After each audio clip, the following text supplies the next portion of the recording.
Bonjour et bienvenue dans l'épisode 51 de la pause cinéma. Je suis Jonas Besnier et je suis toujours en compagnie de Étienne Toutin. Bijou. Et de Andy Mortier. Bonjour.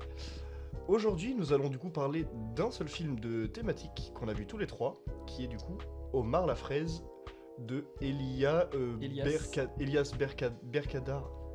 Je crois que c'est ça. Film du coup qui est en hors compétition à Cannes. Ouais. Et puis voilà, petit synopsis. Je suis très mauvais pour me souvenir du nom des personnages. C'est Roger et Omar. Roger et Omar. Ça C'est peut Omar, vrai, c'est trop on dirait le début d'une mauvaise blague, mais c'est parti. Roger et Omar sont en Algérie. Exactement. On dirait vraiment le début d'une mauvaise blague. Ouais. Parce que... Oh, c'est terrible, ça va s'enchaîner en mauvaise blague, mais c'est pas grave. Parce que Roger et Omar ont fait des crimes en bande organisée. Et sont recherchés en France. Enfin, Roger, ça va. Il a réussi à s'en sortir parce qu'il n'y avait pas de preuves. Mais Omar, par contre, est recherché. Et s'il met un pied en France, il prend 20 ans de prison. Ils se retrouvent du coup tous les deux bloqués en Algérie à devoir essayer de trouver en fait, quelque chose à faire en fait, concrètement. Et s'ensuit en tourloupe multiple. En fait on suit Omar, le perso principal, Omar la fraise, qui en fait va trouver un taf, trouver une fille à séduire et va faire son petit train de vie, mais les crimes de leur passé reviennent les hanter d'une certaine façon. Voilà. En soi, le fait qu'il cherche à séduire une meuf, c'est un moyen d'avoir quelque chose qui le fasse rester en Algérie. Ouais, parce qu'il Mais il est pas. Je crois pas qu'il est recherché. Il est en sursis. Oui, en Algérie, ouais. Par contre, Je pense qu'en France, oui, il serait du coup plus. Ou alors il est plus surveillé. Mm. En soi, en Algérie, c'est vraiment sa porte de sortie, quoi. Ouais. Mais après, s'il se fait arrêter, même en Algérie, pour un truc, bah il se fait. Bah ouais, là il faut qu'il soit upstanding. Exactement. Qui commence par son petit avis? Moi, je vais commencer. Vas-y, on me dit. Je vais commencer parce que je vais être le plus chiant. En vrai, le film est super cool, parce que moi j'avais entendu avant d'aller voir le film qu'il était très dynamique. Il l'est clairement, sur sa réal. Notamment dans la scène d'intro, c'est de la caméra à l'épaule, et puis même justement c'est super lisible, les actions qu'il y a.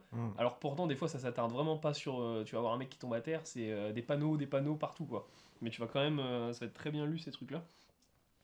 Et par contre, le film est dynamique, mais du coup, il te vend une scène d'intro tellement dynamique que des fois, il y a des longueurs qui apparaissent dans le film. Alors que le film fait 1h30. Donc ça, c'est plus que ça. Non, il fait 1h30. Il fait 1h50 pour moi.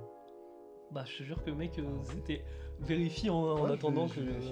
Mais pour moi, c'était un film très court, de base. Et justement, même à Cannes, il disait le film est trop court. Mais moi, en sortant de la salle, j'ai pas eu l'impression de ça. J'ai plus cette impression-là sur la fin du film, qui du coup, par contre, je trouve, rush beaucoup trop. Entre le moment de la fin et on va dire le moment où grand méchant se fait buter, il y a même pas 5 minutes, je crois.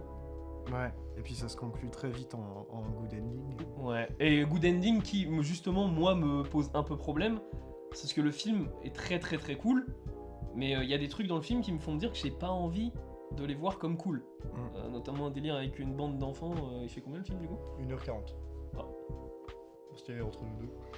Ouais, bah ouais, si en vrai 1h40, ouais. Bah, Bah après il y a ouais, des films c'est de ça. 2-3 heures qui me font moins, où je ressens moins de longueur. Ouais, moi, je RRR. suis ouais.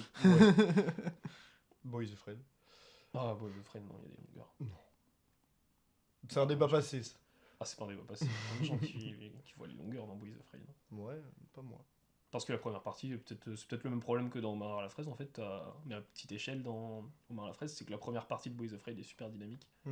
Et qu'après, quand ça se passe dans la maison, c'est moins rythmé. Ouais.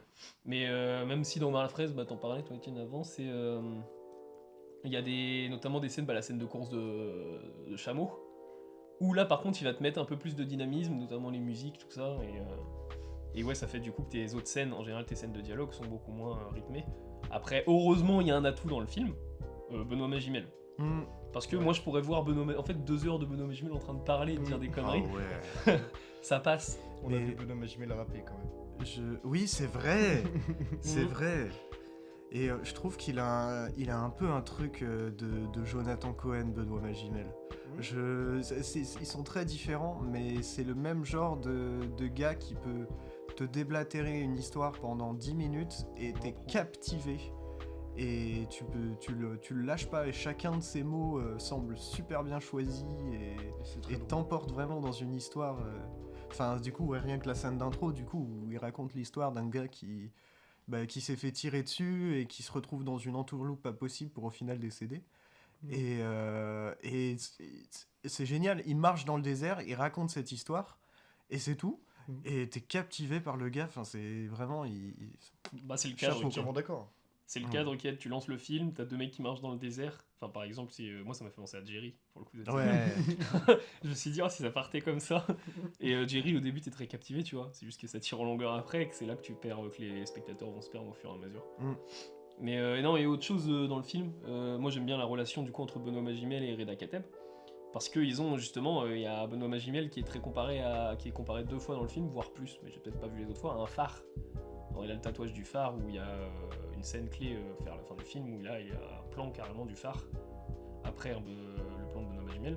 Et c'est une sorte de lumière d'un guide de bonne direction pour Reda Kateb, que Reda Kateb ne va pas suivre d'ailleurs. Et c'est ce qui me pose un autre problème dans le film, c'est que Reda Kateb, je sors du film, j'ai l'impression il est très cool et que j'ai l'impression que le film veut que je sois empathique pour Reda Kateb, mais j'ai pas envie de l'être, vu des fois les propos de Reda Kateb dans le film, enfin les propos de l'acte du personnage.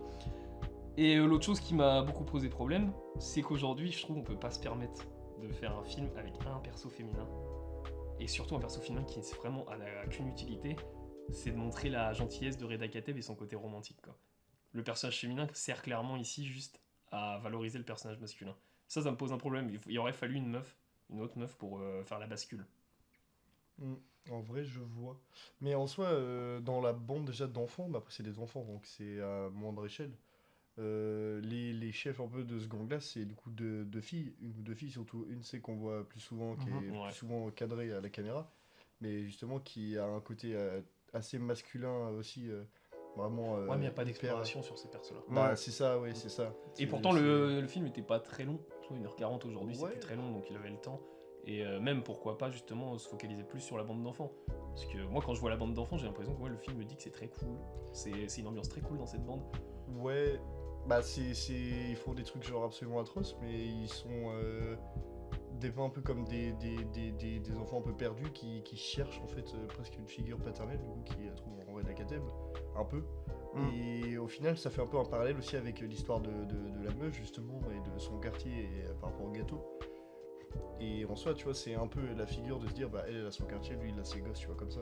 Ouais, mais le truc, c'est que Reda Kateb aurait pu, le scénariste, tu vois, ou celui qui a écrit le scénar, je pense, de Warren Fraise, mais il aurait pu justement être une figure paternelle à certains moments du film, mais il l'est pas du tout. Bah, il est que sur la toute dernière séquence. Ouais, quand tout bah oui, dernièrement. mais quand c'est ça même finit pas, comme- c'est même pas vraiment appuyé, tu vois, même quand justement justement, bah, quand tu me disais que justement la fille elle ne servait pas forcément à grand chose à part valoriser son côté masculin, bah au final je suis plutôt d'accord avec toi dans le sens où justement on va parler pendant genre une ou deux séquences en fait de son truc des gâteaux pour les gamins de son quartier. Mais justement, même Et cette justement on réplique-là... va pas y revenir et on va le laisser en fait. Non, mais cette réplique-là, c'est autre chose. Justement, cette réplique-là, c'est un renvoi de balle à Reda Kateb qui ensuite, Reda Kateb va pouvoir lui sortir oh, je faisais machin pour. Il recite cette réplique, Reda Kateb, à un moment du film. Il reparle d'une association machin, et cette réplique-là oui. aurait aucun sens, tu vois. Bah, je suis Si d'accord jamais il n'y avec avait pas eu la réplique Mais de la meuf. justement, le fait qu'on ne montre quasiment rien de son côté à elle par rapport à son quartier et qu'on se focalise du coup entièrement sur le fait que du coup Reda Kateb a ce comportement-là avec ses gosses je sais pas, du quartier, c'est un quartier français d'Alger. Et bah du coup ça montre vraiment tout ce côté genre où tu masculinises un peu ton propos. Et c'est le truc qui peut être un peu dérangeant. Et c'est ce que tu disais en soi. Hein. Il y avait une manière en plus de le détourner très vite. Ce Ouais, truc-là. totalement. C'est juste par exemple mettre en lien la meuf avec le groupe d'enfants et de faire comprendre à Reda Kateb de les sauver, à la limite un peu plus. Et là, ça aurait justifié la scène de fin, la scène de la plage. On dirait qu'il y a un trou en fait à la fin du film. J'ai l'impression qu'il y a vraiment, il manque des choses. Ouais. Parce qu'on passe vraiment d'une scène assez violente à bah vas-y, on va tous à la plage. Et le truc qui est quand même surprenant, moi je trouve, c'est que. Enfin, en fait, un film comme ça, avec un scénario aussi straightforward, enfin aussi direct, c'est pas le bon mot, aussi mais. droit, quoi. Ouais, c'est ça. Aussi simple, peut-être même. Ouais. Du moins dans sa structure. Bah, il y en a plus trop. Enfin, genre, le dernier que je verrai en date, c'est peut-être un Top Gun Maverick, tu vois. Mhm. Et j'ai vu un gars qui parlait de ça. Du coup, on part un peu théoricien, mais t'inquiète, ce sera pas trop deep. C'est les récits modernistes, les récits postmodernistes. Et bon, après, il y a méta-moderniste, mais ça, c'est autre chose. Bah, moderniste, c'est genre le vieux western à la John Wayne. Dans le sens où il y a un héros, il y a un méchant, il va y avoir, je sais pas, un love interest. Et à la fin, le héros bat le méchant et il est avec la love interest et Téléfilm, tadadi tadada, c'est fini. Téléfilm de super-héros, ça. Ouais, non, mais en vrai, ouais. Et le postmodernisme, on arrive sur un truc genre à la Taxi Driver, quoi, par exemple. Où bah, t'as un héros, mais. Qui n'a pas de quête. Il a pas de quête, ouais. Mais, Ou alors il en a, mais il n'arrive pas à les atteindre. Mais quand même, on s'attache à ce personnage. Et il y a No Country for All Men aussi, qui est un super exemple de ça. C'est le truc de. Il y a plus la perte. Enfin, dans le truc moderniste, il y a vraiment. Bon, après, c'est très américain, mais c'est les valeurs américaines de il faut faire le bien et le bien te reviendra, tout ça. Postmoderniste, c'est qu'on fasse le bien ou pas, de toute façon, il y aura du mal. Et là, vraiment, par contre, on est dans un truc qui est chelou avec Omar et la fraise, parce que, bon, quand même, on parle de ce film. C'est que, en soi, on a un personnage qui est un anti-héros. Donc on est dans une structure narrative où on se dit qu'on va avoir du postmodernisme, un truc où à un moment, en fait, il va pas réussir à atteindre les trucs qu'il veut. Et pourtant, on est dans une narration plutôt moderniste où en fait, bah si, genre il a un love interest, c'est good. Il a un petit peu son sensei sous le côté de Benoît Magimel qui fait un peu le Gandalf en fait.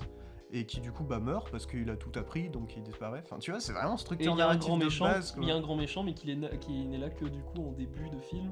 Et qui n'est pas du tout développé. En fin de film.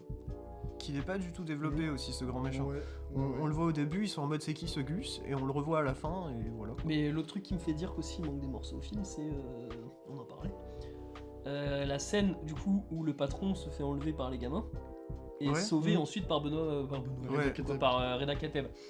Une fois que Reda Kateb le sauve, du coup, je m'attendais à ce qu'il y ait une autre scène après qui joue sur la corde du je suis ton sauveteur machin.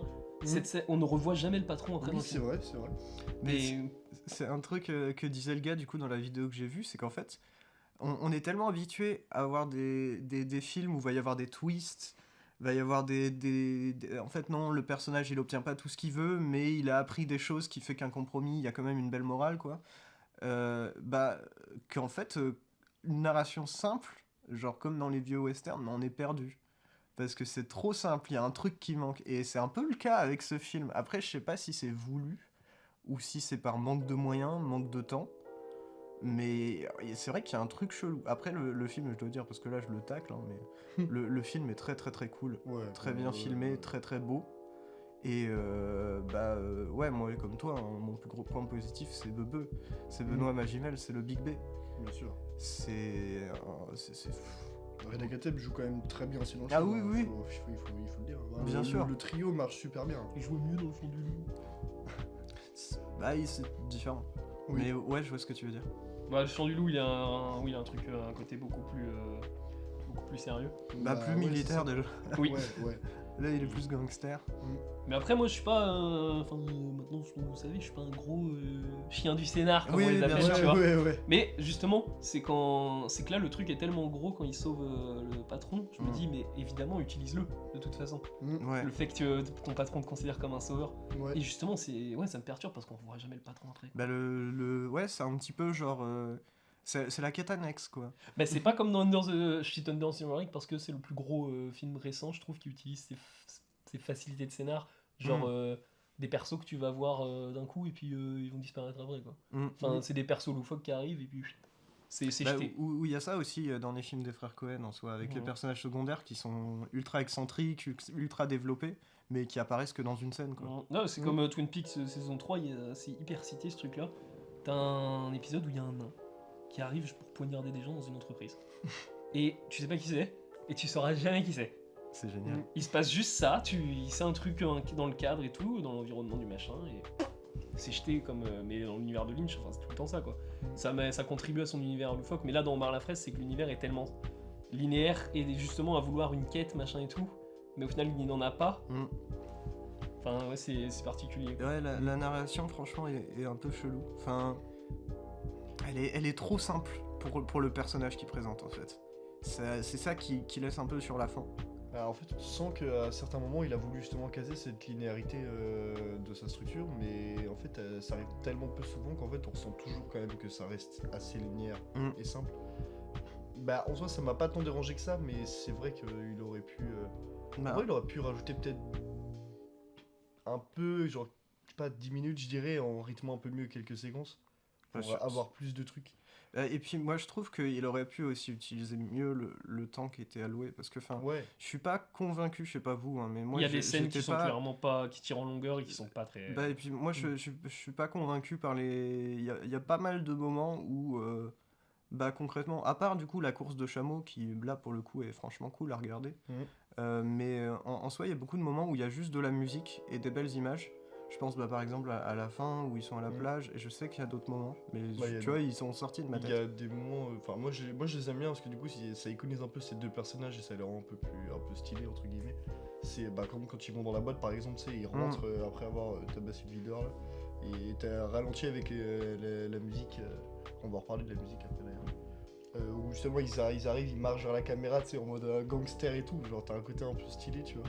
Et en même temps ça dépeint Mais je sais pas tout si. un pan de leur personnalité où tu sens qu'en fait ils sont à la fois intelligents mais complètement cons en même temps. Mm.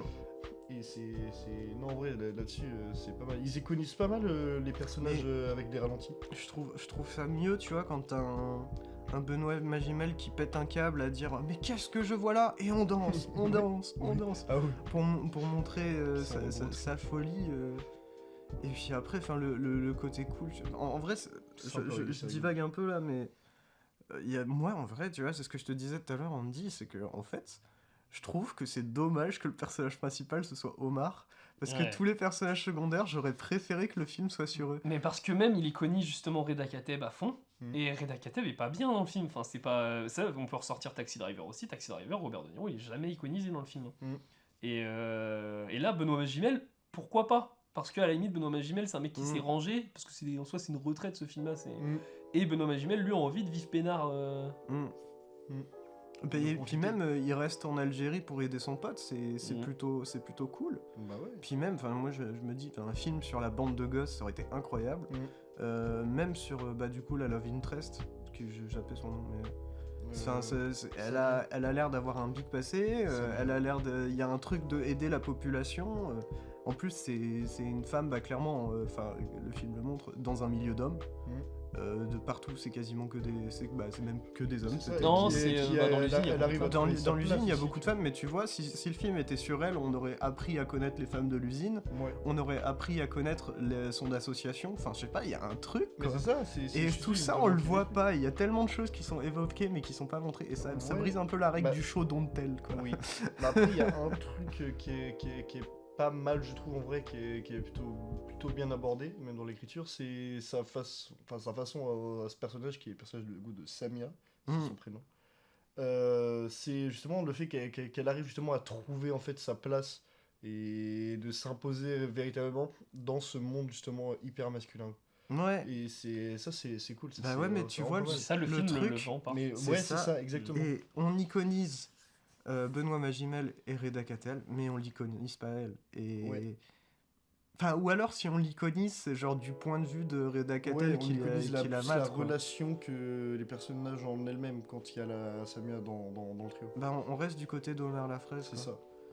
Bah après, bon, voilà, du coup, beaucoup de choses à dire en vrai négatives sur le film. Enfin, ou négatives pas forcément, mais des petites péchades. Des trucs qui auraient pu Les être. petites fraisades. Des petites fraisades, ouais, carrément.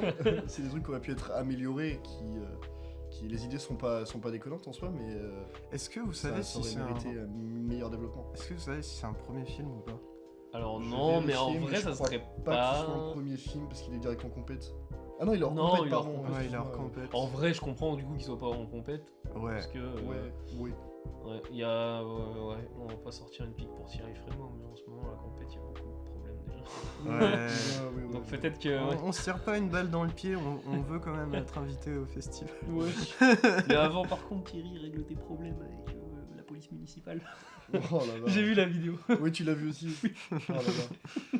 Oh, aïe, aïe, aïe. Alors que c'est lui qui entend, tu sais. Hein. Ouais. Ah ouais, mais attends. Là, c'est la on haute. va pas arrêter le terrifiant. Ah non, pardon, on t'aime, Thierry. Thierry le terrifiant. Oui.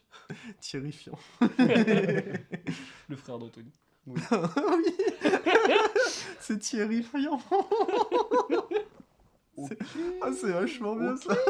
Ah oui, non. C'est un scénariste à la base. Il a écrit Athéna de Gavras. Ah ouais. Ah ouais. Et Mes jours de gloire de Antoine de Rary. J'allais dire Antoine du Barry, mais non. Ça me dit quelque chose les jours de l'an en plus. Mais du coup, c'est Non, c'est une peut-être première ça. réelle. Bah, je pense qu'il était scénariste avant. je regarde. Bah, il a écrit 3 films. Hein. Oui, Donc, enfin. c'est très récent.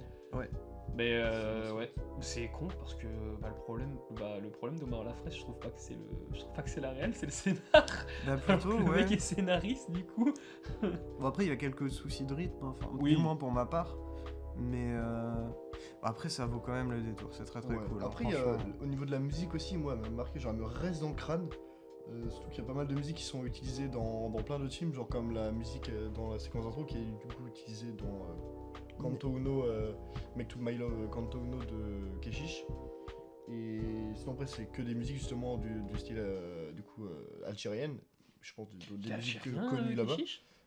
Je me pose la question mais c'est Ouais. possible. Bah, t'es latif. Et bah sachant que Make to My Love Canto Uno, il y a pas mal de scènes où ça parle De l'Algérie. justement, ouais, Ah, ça peut-être qu'il parle est algérien. algérien. Il y a moins que ce soit là-bas quoi, mais... On attend Intermezzo. Non, pas du Ça tout. fait 4 ans. Je veux pas du tout. J'ai pas envie de voir ce film. Mais Moi, bref. j'ai trop envie. Et du coup, la musique, en vrai, elle te reste bien dans la tête. Il a, je pense, bien choisi les musiques, justement, des trucs... je pense C'est que con qu'il ait des pas musiques un- assez connues.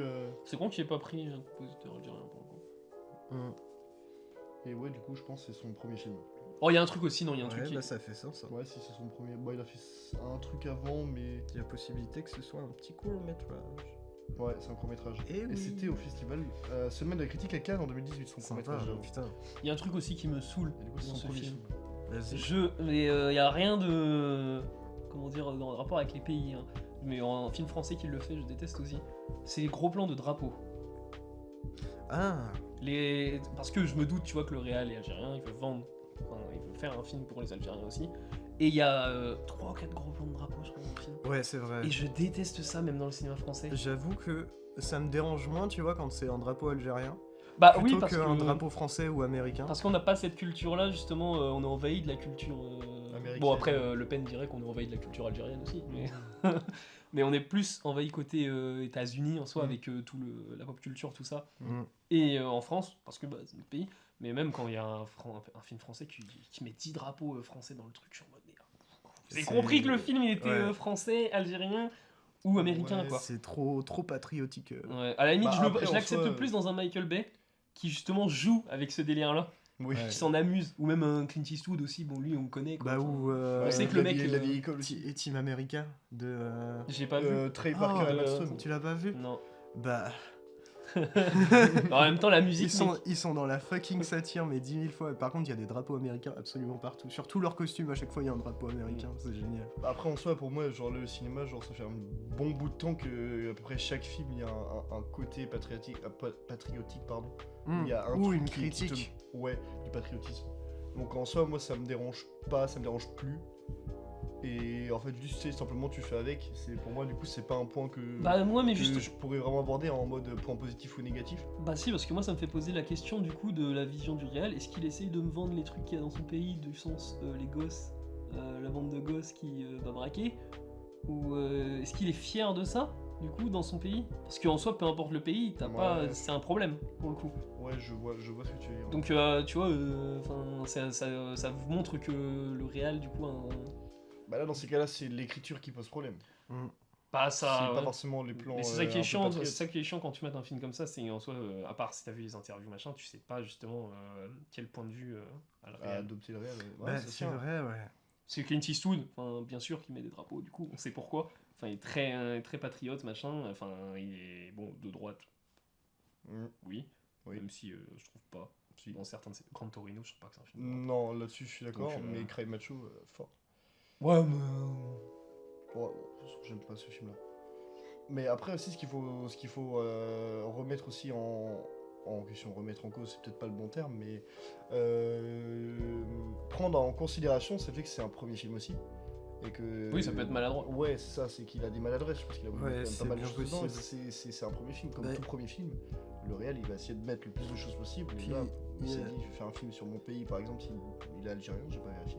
Mais du coup, oui, il y a des maladresses, je pense, de premier film dans l'écriture. Et je pense que, certes, ça peut poser problème, et ça pose problème à certains moments. Mais en vrai, moi, je reste quand même curieux de ses prochains projets, ses prochains films. Parce que je me dis, s'il s'améliore et qu'il fait des trucs de mieux en mieux, mais il va faire des chefs-d'œuvre derrière.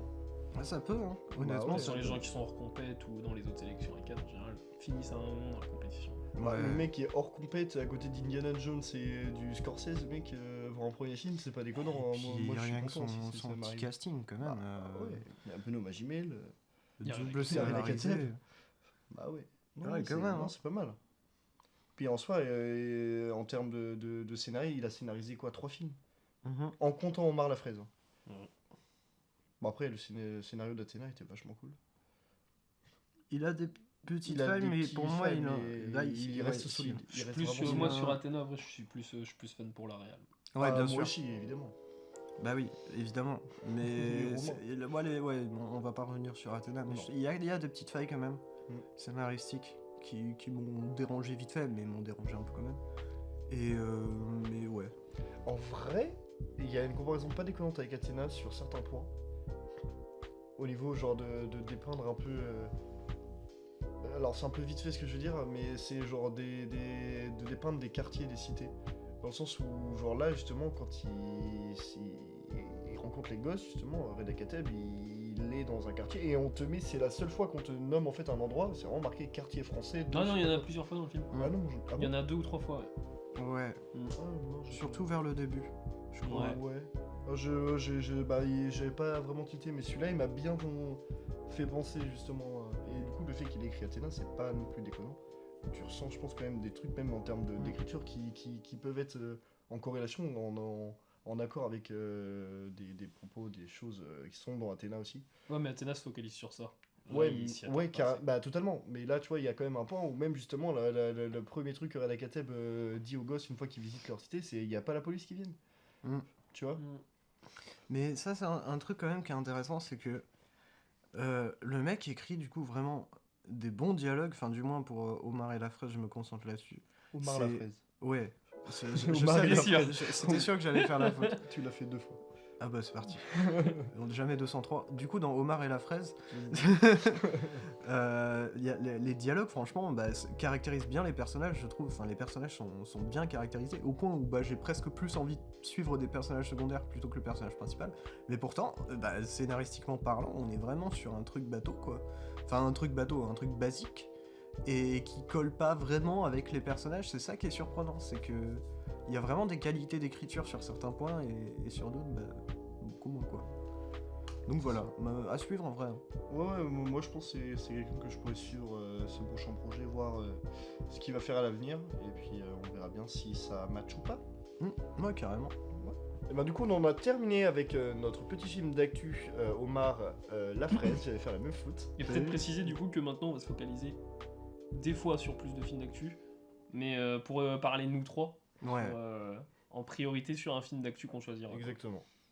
Donc désolé, il n'y aura pas Fast and Furious. Oui, je l'ai vu mais je n'en dirai rien. Bisous. Bon après de toute façon Fast and Furious c'est assez de pub, vaut mieux parler Oui, d'Omar. ouais, je suis entièrement d'accord. Putain j'allais dire Omar et la fraise. Omar et la- encore une fois. Jamais 304. Et voilà, exactement, même argument que j'utiliserai pour Spider-Man d'ailleurs. Et ben moi je suis Tout pas le monde d'accord. va aller le voir. Je suis pas d'accord. Comment ça Oui, t'es non, d'accord mais non, mais dans le sens où tout le monde va aller voir, je suis d'accord, mais pour moi, l'argument ne correspond pas entre du coup des films style La Petite Sirène ou j'ai dit Omar et la fraise, pas du tout. Fast and Furious. Merci, Fast and Furious. C'est que genre Spider-Man Cross the Spider-Verse, genre, ça a l'air vraiment bien de ouf. Et sûrement. avec le premier, tu vois. Sûrement, mais moi je préfère prioriser l'île rouge. Parce que l'île rouge, je sais que c'est pas tous les gens qui vont aller le voir. quoi. Oui, en vrai, je comprends. En vrai, Spider-Man en n'a vrai, pas même si aussi bien que soit Spider-Man, il a pas besoin de mon fric, je pense, tu vois. Oui, non, mais Il a pas ça, besoin ça, du d'accord. fric. Oui, mais Tout le monde va aller voir, en quoi. dehors de ça, en termes de film pur, c'est un film que je pense qu'il peut être intéressant d'en parler. Ah ouais, mais même cette semaine, en soi, il y avait des films, tu vois. Oui, totalement. Ça m'aurait pas déplu, tu vois, de parler de l'amour et les forêts, parce Ouais. que c'est pas tout le monde qui va aller voir. Quoi. Ouais, pourtant, ça était pas mal. Pas mal je pense blindé. que c'est mercredi, t'as les vieux qui se déplacent pour ça. Oui, c'est vrai. Petit Sydney du mercredi. Et en plus, du coup, je vous conseille L'amour et les forêts pour ceux qui. Parce que le film est vachement bien. Bref, du coup, on va pouvoir passer aux petites actus. Ouais, et il y en a On beaucoup. dit. Il y en a beaucoup. Et déjà une qui est apparue pas plus tard, il y a 3 heures, je crois, en fait. Ok. C'est l'avant-première de L'Île Rouge, du coup, qu'on évoquera la semaine prochaine, logiquement. Mm. Et ah oui, non, il y en a plein, en fait, des actus, surtout à l'avant. Et du coup, l'avant-première de L'Île Rouge, c'est mardi, donc c'est avant sa sortie, je crois. Mardi 30, à Ouais. 20h. Et à l'Arvor. Et non, sinon, il y a beaucoup de films de Sidney Lumet qui passent à l'Arvor. Ouh. Dont À bout de course, avec le regretté... Non, c'est pas À bout de course. Belmondo. Mm. Non, si, c'est ça, c'est River Phoenix dedans. Ah, River Phoenix. Ouais. Il y aura les 400 coups aussi qui va repasser à l'Arvor. De Truffaut. Bah, Oui, non, c'est de- vrai, non, de Melville. Qui passe le dimanche 11 juin. D'ailleurs, ils sont chiants l'Arvor parce qu'ils Trop mettent stylé. juillet. Et moi, à chaque fois, je me dis c'est juillet ou juin. Ah. Et pour juillet, ils mettent plus de lettres, je crois. Ouais. Ah, c'est quoi ça C'est comme Et sinon aussi, par contre, le film de Sidney Lumet où il faut absolument y aller. Dimanche Champagne. 25 juin, Chien de Non. paille de Sidney Lumet. C'était un après-midi. Un après-midi de Un chien, oui, après-midi c'est vrai de qu'il y a chien pardon. dans le. Bah oui, c'est pour ça que je me suis fait. À À 20h15, voir. le 25 juillet, à voir Ouais. absolument parce que John Ça, c'est Cazale, stylé. Al Pacino, Oui. Et, Et- juste Sidney Lumet. oui, et Sidney Lumet. Qui sort d'ailleurs, il y a une ressortie d'un film de Sidney Lumet inconnu, personne vraiment ne connaît, c'est Daniel. Ok. Et Sidney Lumet dit que c'est son film préféré. Ok. Voilà. Et aussi Barry Lyndon de Kubrick, le 7 juillet. Ça, c'est cool. Donc à voir absolument. Oui, Daniel, du coup, ça sera le dimanche 18 juillet. Stylé. Juillet, bah, je dis encore une connerie du coup, mais non, juin. Ok. Tout est en juin. Et sinon, bah, les avant-premières du pâté, Mhm. du coup. Sachant qu'il y a aussi, du coup, là, cette semaine, une ressortie, mais il passe pas à Rennes, je suis un peu dégoûté, du Mépris de Godard. Oui, ouais, j'avais vu. Mhm. Oui, il y en Il y a avait une nouvelle ressortie. affiche et tout. Ouais. Toujours, Il était une fois le samouraï qui arrive bientôt. Bien sûr. Bah, la semaine prochaine. Ouais, c'est jeudi Ouais. prochain. Oui, le jeudi 1er juin. On n'est pas à la bourre au moins. Et bon, bah ça on est à la bourre par contre, les séances de CAD Ouais. qui seront passées du coup quand le podcast Ouais. sortira. On va pas, de toute façon, on va pas tous les citer. Par contre, ça on ne l'a pas dit aussi du coup, l'avant-première de Élémentaire au Pâté Rennes à 16h15 le dimanche 18 juin. Moi, La qui est- journée des enfants, C'est ça. parce que, évidemment, le cinéma d'animation c'est pour les gosses. Donc voilà.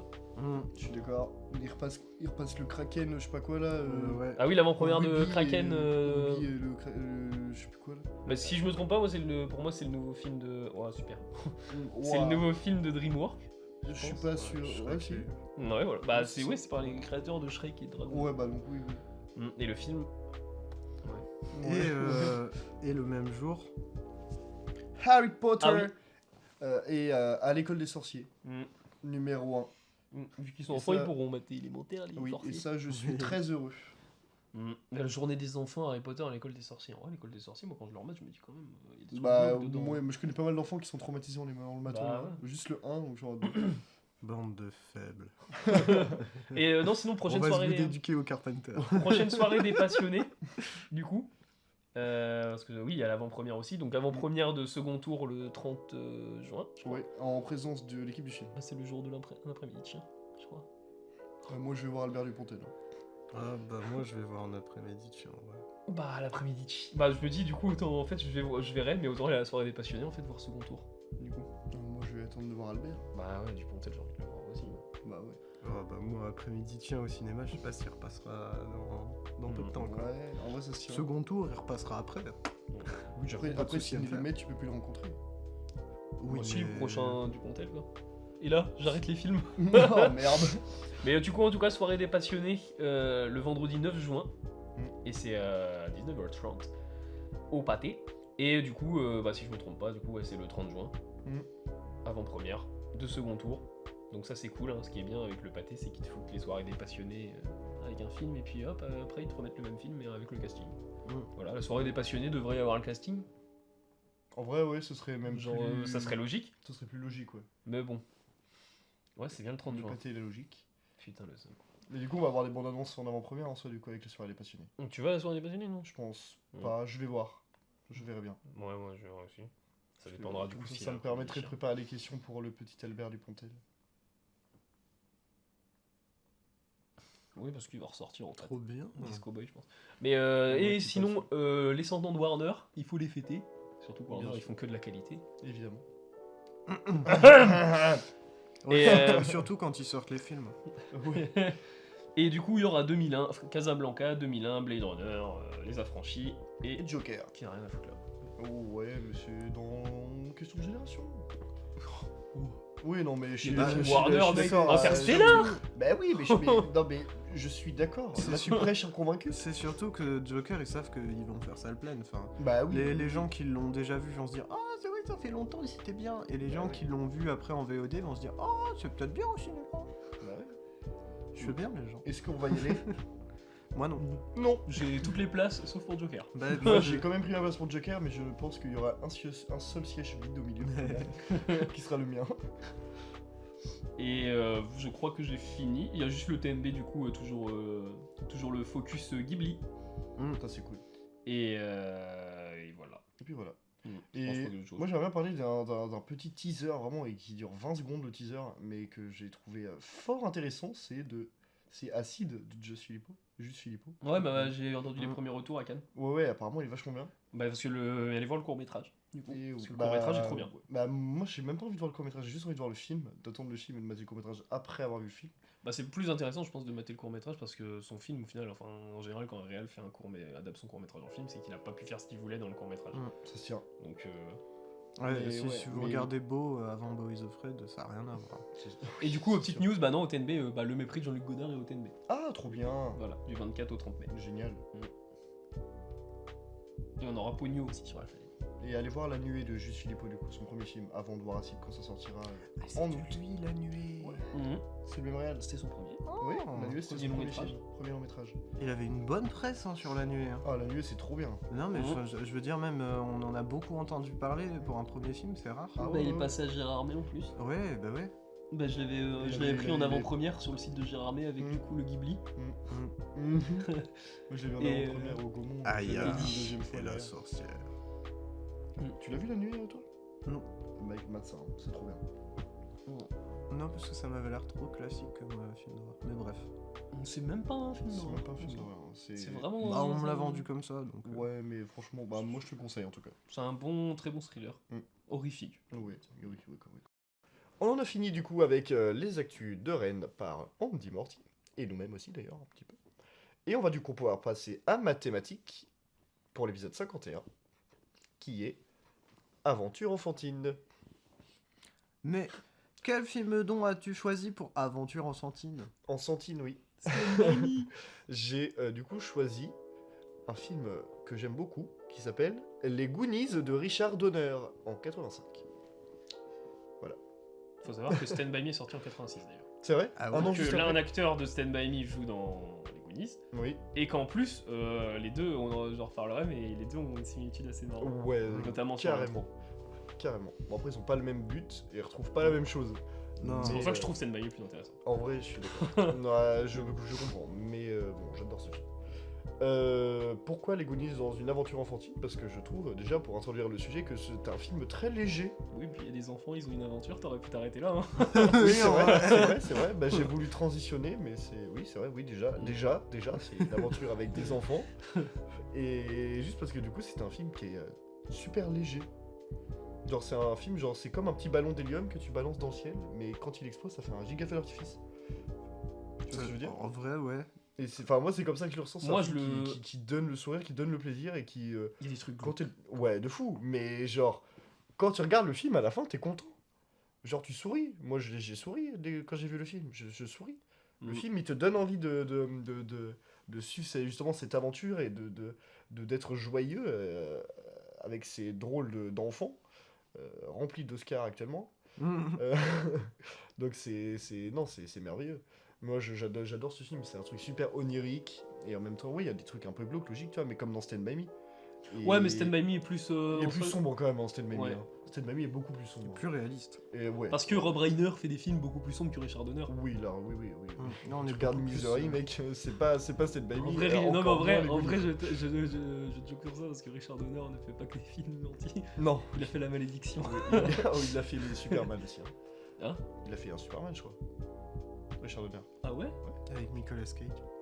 Mais justement, je pensais que c'était ça, moi. Je pensais que c'était le Ah, projet peut-être, qui a je sais jamais pas. eu. Ah, c'est possible, je sais pas. Attends, genre, pour moi, il a Je fait un sais Superman, je vais vérifier. Non, Il a peut-être pas pas. fait Star Wars aussi Je l'ai Richard vraiment dit Donner. pour la blague. Non. Ah non, c'est Richard Marquand, je me suis trompé. Non, Richard Donner, il a pas fait ça. Non, bah oui, je me suis trompé de Richard.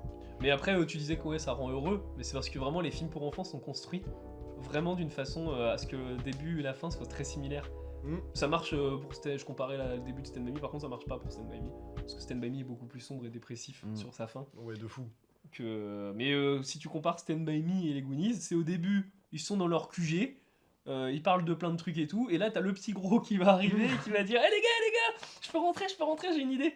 Et dans les Goonies c'est la maison, du coup ils rentrent dans le portail et tout avec le machin, Oui. et dans Stand By Me c'est la cabane. Ouais, avec la trappe. Oui. Ouais. Et c'est un mot de passe dans Stand By Me, c'est un truc. Le tir à la chevillette et Ouais, la c'est boule de tout bowling. un truc, genre, tu fais peur à une poule, Mais, elle prend un œuf et ça t'ouvre un portail. Et ça, il y en a beaucoup dans le film. J'ai remarqué chacun des pièges du pirate. Comment il s'appelle? Willy Nacarneuil. Willy Le Borgne. Willy Le Oui, c'est vrai. Willy One Eye. Qui à chaque fois, on voit le mécanisme d'un truc. Et Ouais. des fois, il y a même une grosse boule qui roule, puis après, le sol s'effondre. Ça fait repenser au tout début avec la boule de bowling. Et ça, moi, j'aime bien ces mécanismes-là. Ça me fait penser aux vidéos où tu vois des gars qui passent Mais c'est ça pour des rien. jours et des jours à faire un truc de domino, et puis après, ils appuient sur le domino. Ils C'est pas sont pour rien. mode- C'est pas pour rien que ça marche autant ces trucs-là. hein. C'est Bah oui. Enfin, ils avaient très bien compris Spielberg et Donner quand ils ont Ouais. fait ça que ça attire l'œil. Et c'est C'est passionnant. vrai. Et puis ça doit être très drôle à faire. Puis en plus, le premier est le plus créatif de tous, je trouve, avec rien que l'idée de... Il y a un truc qui fait peur à la poule, elle lâche un œuf. Et du coup, RIP à Richard Donner qui est du coup décédé en 2021. Et du coup, il a fait Superman 1, Superman 2. Et il a fait les 4 armes fatales. Ah ouais? Et les Goonies aussi. Et la malédiction. Et la malédiction. Et les contes de la crypte. Il Oh, fait les un contes de film la qui crypte. s'appelle Maverick aussi. C'est flippant les contes de la crypte. Ouais, c'est chouette les contes de crypte. Il a fait 16 blocs aussi que je connais un peu. Moi je connais 13 blocs. Mais- Oui, j'avoue, c'est 13 blocs. Non, c'est 13 blocs, c'est les rappeurs. Ok. Et, là, c'est 16 blocs le film. Bah, C'est moi, son je me dernier demande si film en justement, 2006. c'est pas 16 blocs que je connais, je pense de nom, c'est 13 blocs aussi. Mais c'est 16 blocs. Ouais. Avec Bruce Willis. Oui, Je l'ai vu sur la télé. oui. J'avais pas la connaissance. Et ouais, non, pour en revenir justement à la mise en scène, en fait, c'est une mise en scène qui est quand même assez classique, mais qui amène en fait un côté. Enfin, il y a en fait en soi, genre dans sa forme, c'est pas négatif hein, ce que je dis quand je dis classique. Hein, c'est pas une réal qui va prendre des envolées hyper non plus spectaculaires, tu vois, mais qui fait largement le taf justement et qui amène super bien en fait ce côté enfantin justement où il filme à hauteur d'enfant. Et ce qui est super intéressant, c'est que du coup, tu vois bien le contraste avec du coup les méchants, la famille Fratelli, qui sont eux des adultes. Et du coup, t'as vraiment à hauteur d'enfant en fait toute une innocence. Vas-y, on va chercher un trésor avant qu'ils vendent la maison, etc. Et au final, genre, ils affrontent des tueurs en série. Enfin, en vrai, il y a des côtés hyper glauques, mais c'est super drôle et c'est super enfantin, mais d'une manière positive. C'est onirique. Mais moi, ce que je trouve dingue, c'est qu'en vrai, il y a des idées de réal. Moi, le plan qui m'a le plus marqué, c'est le moment où t'as le... Bon, encore une fois, j'ai pas les noms des personnages, du coup, je vais l'appeler le petit gros. Chunk. Chunk, voilà, c'est mieux. qui s'échappe par la fenêtre, qui croise une bagnole, et qui commence à raconter, à déblatérer toute l'histoire. Et il dit, oui, on va arrêter les Fratelli, c'est ça? Ouais, Fratelli c'est ça. Et là, il allume la lumière de la voiture et on voit Dans le visage dans le rétro. Mm. Ça, c'est génial. C'est un truc que Hitchcock aurait pu faire, en vrai, honnêtement. Ouais, ça se Et effectivement, ouais, c'est plutôt classique, même si en vrai, il y a un moment aussi qui m'a surpris quand même d'ingéniosité. Composition des cadres. C'est pas dans la compo des cadres, non. C'est dans le montage. Parce qu'il y a toute une séquence à un moment où c'est quand Chuck du coup se fait torturer Littéralement. et où il y a un montage parallèle entre la torture de Chuck et l'exploration de la cave qui se passe plus ou moins bien. Et c'est super dynamique, ça nous perd pas du tout. On n'est pas dans un truc de waouh, voilà, attends, où est-ce qu'on est? Non, tout de suite on retrouve Chuck, on est dans le truc. Puis après ça revient aux autres enfin, ça se fait giga bien. Alors qu'en vrai, un montage parallèle comme ça, alors que ça montre vraiment des actions qui n'ont rien à voir, quoi. Bah c'est pas évident de le faire aussi bien, je Mais pense. ça annonce. C'est pas le moment justement où ça annonce la connexion en soi avec les chauves-souris. Où ils vont croiser où il y a les chauves-souris qui arrivent dans la grotte Oui, et puis ils vont si, sortir les par la chauves-souris fenêtre. qui arrivent après. Ouais, Ouais, comme ça, quoi. ça annonce cette connexion-là. En fait, c'est ça, hein, c'est de la réalisation, de la maîtrise, mais un peu comme un Clint Eastwood le fait dans un registre très différent, mais où, en fait, bah, concrètement, il n'y a pas de faux pas, quoi. C'est vraiment juste bien réalisé. Il n'y a pas de fulgurance non plus, quoique quelques petits trucs quand même. Il y a des très beaux plans, très Ouais. belles compos, Ah, tout le ça. plan du bateau à la fin, il est magnifique. Bah, et puis même rien que tous les petits montages avec les contraptions, enfin les pièges, les roues qui tournent, qui tirent une corde, qui mâchent un truc bidule. C'est dynamique. C'est super chouette. Mm. Et c'est pas bien compliqué, mais en soi, c'est tellement efficace. C'est ça qui est fort. Et en vrai, tu vois, je vois ce film, tu m'aurais dit, ouais, c'est réalisé par Spielberg, je t'aurais cru, honnêtement. On est dans un truc... Bon, il y a peut-être pas tous les petits codes qui font que c'est un film de Spielberg, Ouais. mais bah, on est dans un truc, enfin, c'est quasiment du Spielberg. On Carrément. est quasiment sur un Indiana Jones pour gosses, quoi. Ouais, de fou. Mais en plus, du coup, Spielberg produit le film et il a écrit par Chris Columbus, qui est généralement le réal qu'on dit pour enfants, tu vois, avec les deux premiers Harry Potter, avec Mrs. Doubtfire, il a fait Maman, j'ai raté l'avion aussi, je crois. C'est possible, ouais. Ouais, si, c'est ça. Et ouais, non, c'est le film est génial, même dans ses musiques hyper épiques. Ouais, c'est de qui les musiques, si tu sais? Les musiques, c'est une bonne question. Je crois que je savais un moment, mais je ne m'en souviens plus. Je pars en vérification. John XL. Oh, c'est ça. Colin Stetson. Waouh. Mais il avait quel âge? Colin Stetson, 21 ans. Ce serait une dinguerie. Puis après, il a découvert le saxophone et il est parti en couille. Mais oui, franchement, ouais, par contre, ce film-là, bah, tu vois, rien que dans sa maîtrise, enfin, en soi, presque sa simplicité, mais en fait, le film est tellement bien maîtrisé qu'on voit pas tous les petits trucs qui font que le film, en vrai, est pas facile à faire, tu vois. Il coule si facilement que vraiment, tu te laisses porter. C'est un divertissement.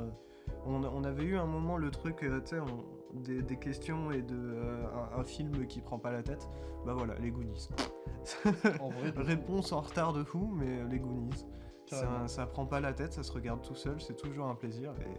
c'est ça. Et ce que j'aime bien, c'est que bah, il s'enferme pas non plus dans un truc que pour gosses. Enfin, rien que les méchants, bon, ils sont un peu cartoonesques sur les bords, mais ils sortent quand même des flingues, ils vont quand même tirer. Il y a quand même toute la séquence où bah, du coup Chuck se fait capturer, où t'as le mec qui chante en italien. Et il est en train de foutre un gosse à côté d'un cadavre dans l'arrière de la bagnole. Bon, il y a un côté toujours un peu cartoonesque et un peu enfantin, mais en soi, c'est giga glauque. Bah même, il y a un cadavre dans la chambre froide. Hein. Ouais, bah oui, mais c'est le même Ah ouais. cadavre. Ok. Bah t'as même tous les plans sur les squelettes et tout, enfin c'est le genre de plan qui marque un gosse, hein, je pense. Mm. Mais moi, les contes de la... Bah, du coup, j'ai vu les contes de la crypte quand j'étais gamin. Ouais. Ah, moi, il y a des gueules, je l'ai pas revu depuis 10 ans facile, même plus de 10 ans en fait, les contes de la crypte. Mhm. Il y a des gueules, des monstres qui présentent l'épisode et tout. Ça m'a marqué ces trucs-là. Ouais. Ouais, mais c'est génial. Mais c'est pour ça que moi, les Goonies, il me fait... voilà quoi. Je suis pas un gros fan des Goonies parce que je l'ai pas vu gosse. Il y a un truc que je me suis dit là, au début du moment où on parlait des Goonies, qui peut être assez rigolo à réfléchir, c'est si quelqu'un devait refaire les Goonies aujourd'hui, genre une sorte de remake, réadaptation, tout ça, bah moi je voudrais que ce soit Del Toro. Pour une simple et bonne raison que le personnage de... Je vais zapper son nom aussi. Ouais. Il y a un truc un peu Del Toro, tu vois, de monstrueux, mais attachant. Je sais pas si je dirais Del Toro. Ah, ce serait Pour kiffant. un remake des Goonies. Ce serait kiffant. Ok, bah du coup, Après, il est pas trop dans cette vibe en ce moment, mais... Non, il est plus... Enfin, ils sont deux compositeurs, il y a Dave Grusin et Joseph Williams, et Dave Grusin, il a fait quasiment tous les films de Sidney Pollack. Oui. Ouais, il a fait des films avec d'Alan Arkin, il a fait... Il y en avait un aussi qui était vachement cool. Il a fait avec des gros. Il a fait des Rob Cohen, mec. Waouh. Il a fait des gros films, ouais. Ouais, je sais pas qui je verrai en réel en vrai. Oh, il a fait la musique de Suicide et Baker Boy de Stephen Close. Si vous savez pas qui est Stephen Close, c'est le scénariste de tous les Harry Potter. Et c'est son Ok. seul film qu'il a réalisé. Et il a fait la musique du Bûcher des Vanités de De Palma aussi. Hein. Bah, de toute façon, la musique est incroyable. Ouais, Elle non, est c'est géniale. vachement stylé. Bah, il y a les petits gling gling gling. Il a fait aussi. C'est Colin Stetson version. Ouais. Il a Ouais. fait la musique aussi du film de Forest Whitaker. Ainsi va la vie. Ça, ce serait stylé. En vrai, tu vois, si tu dois faire un remake des Goonies, mais du coup, genre, totalement changer d'univers, moi, je kifferais bien qu'il y ait un Harry Astor qui s'occupe de ça, tu vois. Parce qu'il y a un petit côté familial en plus. Un petit côté Il est glauque. archi glauque, quoi. Tu vois, mais lui, il pousserait le truc x10. Ouais. Ce serait affreusement bien. Oh oui. Ouais, mais il Et fait pas des peut-être films que d'aventure. peut-être que Ouais. le personnage Oh, bah, de... Bah, en soi, Boys of Fred, c'est presque une Ouais, il y, Ouais. a quand même de l'aventure. Une aventure chelou, mais une Ouais, aventure mais quand il y a- même. Ouais, c'est vrai. Mais du coup, je suis pas certain par contre que tous les gamins survivraient dans cette version. Je pense que les Rovelli seraient. Les Rovelli, qu'est-ce que je raconte? Les Fratelli. Rovelli, what the Oh, il serait. Ils seraient horrible. hardcorement vénères. Ouais. Genre, ce serait pas un cadavre dans un congélateur à côté des Ben Jerry's. Ce serait un mec Jordan découpé en Peele. tranches, mec. Jordan Peele sur les Goonies, c'était 4 gamins blacks. Ouah. Et il se trouve dans les tréfonds, c'est genre trois suprémacistes blancs qui veulent les buter. Et dans les tréfonds d'un navire colonialiste. Qui ressemble à nous. Le vaisseau d'Ando. Et à la fin, en gros, le bateau, tu sais, le mât, ça fait une grosse croix. Et à la fin, le bateau, il prend feu. Version Spike Lee aussi. Oh, ouais. Tu vas faire un Black Landsman version Goonies. Oh la vache. Non, c'est marrant, c'est reprendre certains films et de les voir version un autre réal. Version mec. Gaspard Noé qui te fait les Goonies, mec, t'imagines? Ah là, Oh par la contre, vache. je veux plus que ce soit des gosses. Ça, c'est interdit. Gaspard, arrête. Ne Le prends film, pas il des va enfants. te faire crever bien. Prends au des milieu jeunes du adultes. cadre. Prends des jeunes adultes, je t'en supplie. Oh, wow. Tu sais, ils vont pas trouver de l'or, ils vont trouver de la Ils vont LSD. Dans la sangria. Dans la sangria du pirate, il y avait de la LSD. Quand tu vas ouvrir le coffre, ça va être des néons. Comme ça, ils vont faire pouf, pouf, pouf. Oh, par Bertrand Mandico, let's go. Oh, waouh. En vrai, ce serait stylé. Ça. Après, ce serait cool. Ça, ce serait très stylé. Ça, ce serait le truc le réel le moins déconnant à faire ça. En vrai, Le ouais. mec, c'est quand même un Conan. En vrai, ce serait Ce serait dingue. vachement stylé qu'il fasse ça. Bertrand, la, Les petite, Goonies sur une autre un par planète. Richard Donner. la petite idée est copyrightée désormais par la Post Ciné. Exactement. Maintenant que Richard est mort. Si tu le Bertrand- fais, on veut 1% des bénéfices du Oh film. oui. Bon, 1%, c'est fou. Non, 1% c'est vachement bien. De 1%, Spielberg. t'aurais 1% de. C'était pour American Nightmare, mec. Ouais, Il a eu Ethan Hawke. Il avait le choix entre un salaire et 2% des recettes. ouais. Un mec, il devenait Et millionnaire. même Il a Spielberg, pris 2%. Ouais. Spielberg, avec Les Dents de la Mer, avait réussi à négocier 1% de tous les bénéfices du film. J'ai mis les Et couleurs. depuis, il est calé. Il y a même eu un échange. Il y a même eu un échange. C'est Ah ouais George Lucas qui avait un pourcentage sur Indiana Jones. Oui, c'est Et vrai. Spielberg qui avait un pourcentage sur Sur Star Wars. Oh waouh. Ah, mais- Spielberg, c'est. Je pense que c'est mieux. Ah bah largement. Ouais, mais après, ça, Il s'est ça, fait ça a engueuler. fait et grand bien pour le monde Oui. que LucasArts Games, le studio de jeu Mm. de George Lucas, a pu faire des jeux Indiana Jones qui sont géniaux. Oui. Et on a pu avoir Lego Indiana Jones Oui, qui ça est une c'est dinguerie. merveilleux, j'adore. Y'a Enfin, pas de bon. jeu Lego les Goonies. Ça aurait pu. Ce serait en vrai. incroyable, mec. En vrai, ça aurait pu. Ça serait hyper stylé. Ouais. Mais oui. Moi j'ai ouais. du mal avec un truc des Goonies, c'est que l'aventure dans la caverne ça démarre. Je me suis rendu compte en le rematant, ça démarre longtemps quand même après. Ouais. Il y a beaucoup de présentations. Ouais, de c'est persos vrai. au début. Ouais. Bah ouais, mais c'est pas déconnant, parce que du coup, comme ça, la résolution, elle se fait quand même assez rapidement, sans être trop rushée. Et tu comprends tout parfaitement. Ouais. Par Quand contre, c'est une explosion qui débute, on en après, a- mec, dès que ça démarre, ça démarre. Hein. Ouais. Moi Le j'aime film bien est- juste le film plan. est drôle. J'aime bien Josh Brolin sur son tricycle. Ouais, Enfin, sur le vélo à petite roue là. Ouais. Mais Mais il il y a- Josh Brolin tout court. Il y a un truc dont on n'a pas parlé, c'est le casting aussi. Bah, j'allais en parler tout à l'heure. Parce que on a Josh Brolin, On a Sean Astin, Sean Astin, ouais. qui est méconnaissable. Hein. Ouais, ah oui, Ah ouais, j'aurais vraiment, jamais, il jamais est- reconnu ah ouais, Sean moi Astin non, moi non là-dedans. plus. Hein. Il y a Joe Pantoliano, Mhm. qui est génial. Qui fait la scène du steak dans Matrix. C'est génial. J'aime beaucoup ce mec. Du steak. Ouais, c'est quand il mange. Bah, c'est le traître dans Matrix. Hein. Ouais. C'est quand il mange Ah un steak, là, vraiment, oui. c'est super connu cette scène. Bah, ouais. Et bah, c'est Joe Pantoliano. C'est un des frères C'est Fratelli. c'est le mec qui a créé la meuf avec la robe rouge. Ouais, On a bugué. dans Matrix. Attends, Ouais, mais moi j'ai pas les détails. Ben si. Monsieur ultra iconique, c'est le moment où Tu vois, je l'ai pas il lui présente la matrice et genre il dit là tu vois tous les gens autour de nous c'est des logiciels et il y a une meuf avec une robe Ah rouge oui, qui ouais. passe et il est en mode elle aussi c'est moi qui l'ai créée. Genre trop fier de lui. Non, bah oui, du coup. Oui, voilà. Oui, oui. Je me souviens pas de Moi ça. non plus. Ah ouais Ouais, non, je me souviens Il pas. y a que moi que ça a marqué. Oui, Pourtant une robe rouge, ça se remarque. C'est comme une chemise rouge. exactement. Mais du coup voilà, moi je pense que j'ai fait le tour des Goonies. Ouais, bah c'est facile d'en faire le tour en même temps, tellement le film est simpliste. Bah ouais. Bah ouais. Il est pas simpliste. Non, il je est rigole. simple. Bon, après. C'est simple, mais ça c'est pas date, c'est- simpliste. C'est un film vraiment, tu prends hyper plaisir à le regarder. Tu te dis pas, ouais, vas-y, il y a des problèmes d'écriture. Quand tu regardes le film, tu te laisses porter par la vibe du film. Ah, Et tu kiffes.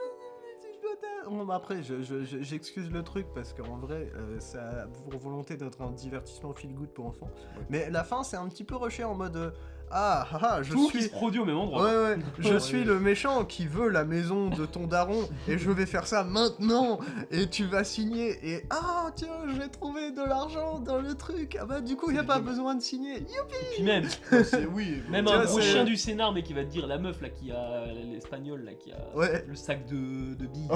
Elle aurait pu Pourquoi l'amener le sac de billes. Pourquoi elle a besoin de dire tout sa réplique Et en puis- espagnol? et puis- C'est pourquoi amener un petit twist. Non, Bah, ça, c'est- non, c'est pas que c'est un. en ça soi, c'est rigolo. c'est lié au fait qu'il y a un gamin qui justement maîtrise légèrement l'espagnol. Mm. C'est le gamin de Stand By. Ouais. Oui, oui. Et justement, ils utilisent ça. Et c'est en fait, c'est pour ça que le scénario marche aussi bien, c'est que tout est utilisé, tous les éléments du scénar reviennent et ont une utilité. Tu vas me Non. sortir quoi? Non. Et ça, je suis déçu parce que pour moi, elle aurait dû garder la thune. Pourquoi? Parce que au début, il y a la daronne qui demande au gamin de traduire ce qu'elle dit pour que elle range la maison, tu sais, pour faire les affaires, tout ça. Et il dit que de la merde. Il dit, ouais, là, tu vois, dans le placard, tiroir du haut, c'est le cannabis, tiroir du milieu, c'est la coke, tiroir du l'héroïne. bas, c'est l'héroïne, on mélange pas les drogues. Et après, il dit, là, faut pas monter en haut, c'est là où monsieur machin, là, il range tous ses objets sexuels de torture. Vraiment, il dit ça. Et la meuf, elle est en mode, Dios mío, voilà. Et vraiment, comment est-ce que après ça, elle se dit, ouais, c'est des nice guys, je vais leur passer la Non, mais thune. c'est parce qu'à la fin, il lui dit, la C'est dernière un- réplique en espagnol, il était en mode, si tu fais quelque chose, on te tue. Ah, j'avoue. Et du coup, bah. Dios elle, míos. Ouais, elle est en mode, vas-y, prenez, je fais pas le malin, tu vois. Ouais, ça se tient. Mais n'empêche que. Après, c'est un film pour gosses. Mais... je parle du truc pour l'espagnol, tu vois. Bon, après. Bon, Dios míos. Mais oui, à la fin, par contre, c'est vrai que oui, il y a tout le monde qui se rejoint au même endroit. Et puis, il y a un autre truc qui fait très gamin. Je sais pas si c'est les Ah, Goonies mais qui a. ça se file good aussi, quand même. Je sais pas si c'est les Goonies qui a inventé, qui a créé ce délire-là, de filmer les gamins et de décomposer une réplique en fonction du nombre de gamins. Enfin, genre par exemple, ils vont faire une phrase. Il y a une scène dans les Goonies où ils vont Ouais. chacun faire la phrase. Enfin, Mais avec un truc différent. ouais. Ouais, je sais plus. Et si c'est justement, possible avec son exactement. mouvement de cam, il fait vraiment, il fait des panneaux en chaîne et puis il va s'arrêter sur chaque gamin qui déclame le mot en fait, Ouais. de la phrase. Et ça se revoit beaucoup, ça s'est revu beaucoup après. Ouais, bah faut demander à Chris Columbus. Allô. Allô Je me demande même si dans Harry Potter il n'y a pas ça. Oh, c'est possible en vrai. Possiblement possible, fortement possible. Je sais pas, je sais que j'ai déjà vu ça dans des dessins Ouais, animés, ouais, des ouais. trucs, mais. Un truc en mode. Mais non, voyons, c'était nanana. Oh, gros bêta que tu es. Voilà, maintenant j'écrirai des Non. fictions pour enfants. Bon. Voilà, le tour est fait Exactement. pour les chers gounins. Pour les petits. Pour les chers goûts. Les gounins. C'est Les la gounins. version québécoise. Les Groonies. Les goonies. Les goodies. Les goodies. sont dans un petit En plus, sac. il y en a plein de petits goodies Ils sont dedans. dans un petit tote bag. Oh, mais vraiment, On n'a pas parlé du placement de produit pour Domino's. d'ailleurs. c'est vrai, Oui. on aurait pu. Ah mais du coup, si on dit qu'il y a un placement de produit pour Domino's, est-ce que ça fait que genre nous On fait un placement. Bah non, on n'est pas payé. Mais c'est maintenant, vrai. non mais là tu vois, on a immiscé le truc Domino's Pizza dans la tête des gens Ne qui mangez écoutent. pas Domino's, c'est dégueulasse. Voilà, Ouais. c'est bon. Oh, Pas de wow. placement de produit. Oh, wow. Je suis pas d'accord. Moi, j'adore Domino's. Mais si on le dit, Ah mais là tu viens de le dire. ouais. Mais c'est pas un Vas-y, placement de on produit. sera pardonné. Consommé. Obé. Non, la Savoyarde est incroyable. Oui, faut Ouais. pas- Ouais. Bon, du coup, on en a terminé avec cette thématique et même cet épisode. Du coup, bah, d'abord, de cette thématique aventure enfantine avec les Goonies. Et du coup, le prochain thème pour l'épisode 52 sera un thème de Étienne. Bijou. Et ce sera Historique. historique. Ta-da-ta-da. Mais qu'est-ce que je vais bien prendre. Exactement. Et ben, Bah, vous Jeanne verrez du ça. Barry. Non, vraiment Oh. pas. Oh tiens, ce serait audacieux ça. Sacrée thématique. Sacrée thématique ça, ce film de Maïwen avec Johnny Depp. Johnny Dimp. Johnny Depp.